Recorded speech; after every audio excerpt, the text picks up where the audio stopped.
Mheshimiwa Dr. Jakaya Mrisho Kikwete baada ya kelele kuendelea alisema hivi akiwa kwenye matibabu, na haya ni maneno yake, naomba ninukuu Mheshimiwa Spika kwa ruhusa yako.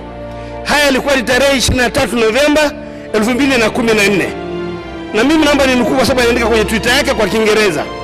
There has never been, nor will there ever be, any plan by the government of Tanzania to evict the Maasai people from their ancestral land.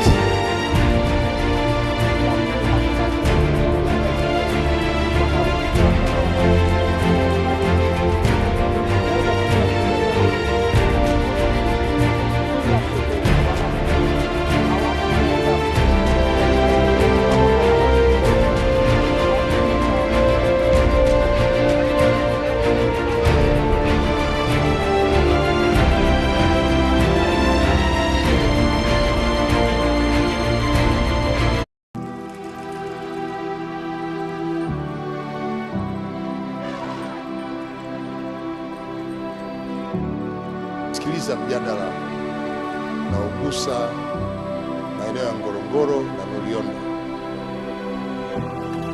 juu ya mahitaji makubwa ya uhifadhi wa maeneo haya kwa maslahi ya taifa.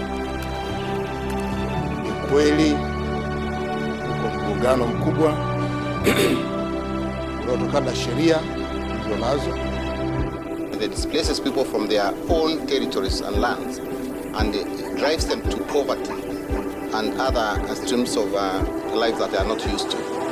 I want to say that these are our ancestors. Our ancestors have conserved these territories, and we are now, before doing it on behalf of our future generations.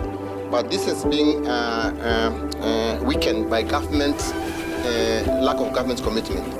And Tanzania, we want to urge the government of Tanzania, President Suluhu, to really revert what she's doing right now, devastating indigenous people's livelihoods at the expense, at their expense of the future, and only for a small, narrow benefit for the Arab tourists who are actually specializing in